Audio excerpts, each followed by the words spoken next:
आप सभी भक्तों का एक बार फिर सुंदर ज्योतिष चैनल में स्वागत है।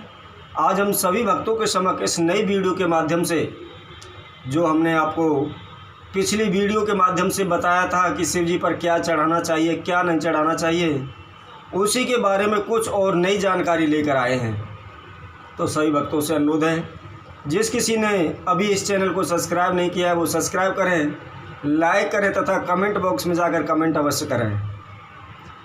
तो आइए सभी भक्तों की जानकारी के लिए मैं बता दूं कि श्रावण मास में देवादिदेव महादेव की पूजा करना अति लाभदायी एवं फलदायी होता है, क्योंकि शिव जी के सभी भक्त होते हैं और सभी अनेकों प्रकार से शिव जी की पूजा करते हैं। जिस प्रकार शिव जी का गन्ने के रस द्वारा अभिषेक करना, बेलपत्रों के द्वारा शिवलिंग को समर्पित करना तथा आग, धतूरा, भांग आदि सामग्रियों के सहित शिव जी की पूजा करना, तो उसी तरह हमने आपको पिछली वीडियो में कुछ जानकारी दी थी कि जिस तरह शिवलिंग पर गुड़ चढ़ाने से क्या फ़ायदा मिलता है, शिव जी पर चावल चढ़ाने से क्या होता है, शिव जी पर काली मिर्च चढ़ाने से क्या होता है, उसी तरह आज हम आपको फिर और नई जानकारी के बारे में बताते हैं। कुछ आप सभी जानते होंगे, कुछ ब्राह्मण लोग शिव जी पर काले तिल चढ़ाने के लिए या कच्चे दूध की लस्सी में काले तिल मिलाकर शिवलिंग पर चढ़ाने के लिए बोलते हैं। तो आप सभी को बता दूं कि शिव जी पर काले तिल चढ़ाने से क्या लाभ होता है या किसको शिव जी पर काले तिल चढ़ाने चाहिए।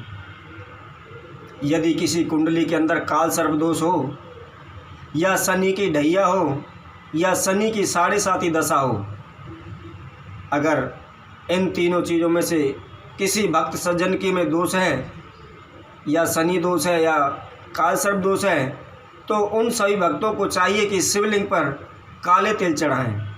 ऐसा करने से निश्चय ही उनको लाभ मिलता है तथा यह दोष समाप्त हो जाते हैं और शिव जी की कृपा हमेशा उन पर बनी रहती है। उसी तरह हम आपको आगे बताते हैं कि शिवलिंग पर गेहूँ, कुछ लोग उसको कनक बोलते हैं, वह चढ़ाने से क्या लाभ होता है। तो हम सभी भक्तों की जानकारी के लिए बता दें, अगर किसी भी माँ बाप के पुत्र के वैवाहिक जीवन में किसी प्रकार की समस्या अड़चन आ रही हो या कारोबार में हानि हो रही हो या बारंबार उन्हें शारीरिक दिक्कतों का सामना करना पड़ रहा हो, तो वह शिवलिंग पर कनक अथवा गेहूँ अवश्य चढ़ाएं, क्योंकि ऐसा करने से संतान के सुख में जो भी समस्याएं आती हैं उन सभी का समाधान हो जाता है। उसी तरह शिव जी पर तुलसी की मंजरी चढ़ाने से क्या लाभ होता है, तो उसके बारे में हम आपको बताते हैं, क्योंकि कई भक्त सज्जन कभी भी जाकर शिव जी के ऊपर तुलसी की मंजरी चढ़ा देते हैं। कई लोग कहते हैं कि शिव जी पर तुलसी नहीं चढ़ानी चाहिए, तो उसके बारे में हम बताते हैं। शिव जी पर हमेशा तुलसी की मंजरी चढ़ानी चाहिए तथा मंजरी चढ़ाने के लिए भी कुछ समय होते हैं। जिस प्रकार वैकुंठ चतुर्दशी होती है, उस दिन यदि कोई भक्त सज्जन शिव जी पर तुलसी की मंजरी चढ़ाता है तो उन्हें मनवांछित फल की प्राप्ति होती है। उसी तरह हम आगे और बताते हैं, शिवलिंग पर कई भक्त लोग जिस प्रकार चाहे जल चढ़ा देते हैं या किसी भी बर्तन से चढ़ा देते हैं, तो शिव जी पर हमेशा तांबे, चांदी या कांसे के बर्तन से जल चढ़ाना चाहिए। कभी भी स्टील के बर्तन से शिवलिंग पर जल नहीं चढ़ाने चाहिए, क्योंकि स्टील के बर्तन के अंदर दोष होता है और वह शिव जी महाराज उस जल को स्वीकार नहीं करते। इसलिए हमेशा सबसे बेस्ट ताम्रपात्र होता है। यदि भक्त सज्जन शिवलिंग पर ताम्रपात्र से जल चढ़ाते हैं तो निश्चय ही उनकी पूजा स्वीकार की जाती है। तथा आगे हम शिव जी के बारे में कुछ और पूजाओं के बारे में बताते हैं। जिस प्रकार कुछ भक्त लोग सज्जन शिव जी पर रोली का तिलक लगाते हैं, कोई किसी प्रकार का लगाता है, तो उनकी जानकारी के लिए मैं बता दूं, कभी भी शिव जी पर रोली का तिलक नहीं लगाना चाहिए। शिवलिंग पर हमेशा सफ़ेद चंदन का तिलक लगाना चाहिए। सफ़ेद चंदन के अभाव में आप हल्दी का भी तिलक शिवलिंग पर लगा सकते हैं। और उसी तरह शिव जी पर और भी क्या चढ़ता है या क्या चढ़ाने से उनका फ़ायदा मिलता है, क्या आशीर्वाद मिलता है, उसके बारे में हम बताते हैं। जिस प्रकार आपने कभी मंदिर में किसी भक्तों को पूजा करते हुए देखा होगा कि कुछ लोग शिवलिंग के ऊपर जो हरी मूंग होती है वो चढ़ाते हैं, तो वो चढ़ाना शुभ होता है या नहीं होता, उसके बारे में हम आपको बताते हैं।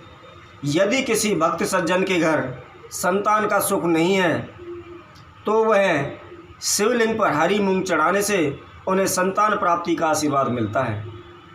तो शिवलिंग पर मूंग संतान प्राप्ति के लिए चढ़ाई जाती है।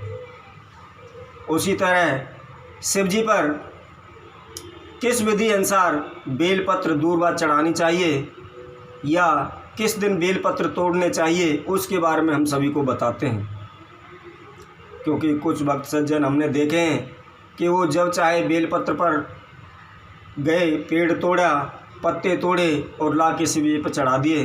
तो उसका भी कुछ समय निश्चित होता है, किस दिन ये पत्ते लेने चाहिए, किस दिन नहीं लेने चाहिए, उसके बारे में हम आपको बताते हैं। सही भक्ति सज्जनों की जानकारी के लिए मैं बता दूं, यदि आप शिवलिंग पर दूर्वा चढ़ाते हैं तो हमेशा ये ध्यान रखें कि दूर्वा का मुख अपनी तरफ होना चाहिए, तथा यदि आप तुलसी की मंजरी चढ़ाते हैं तो तुलसी का मंजरी भी का जो मुख होता है वह भी अपनी तरफ करके चढ़ाएं।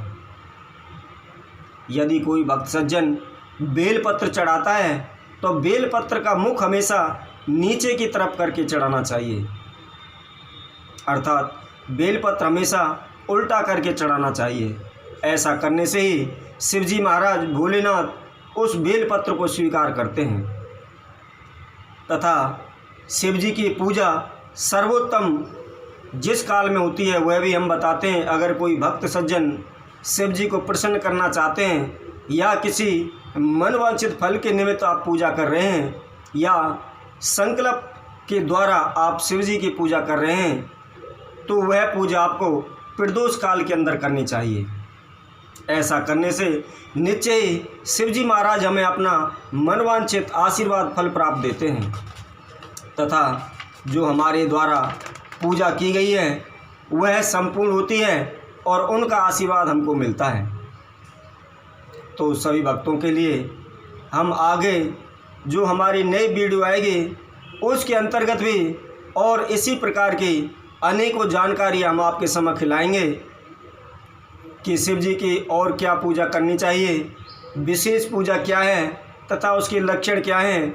यदि हमारे कारोबार में बारंबार रुकावट आ रही है या हमारा जो पैसा दिया हुआ है वो डूब रहा है, तो उसके बारे में क्या उपाय, क्या विधि से पूजा करनी चाहिए, वह सभी हम आपको आगे आने वाली वीडियो के द्वारा बताएंगे।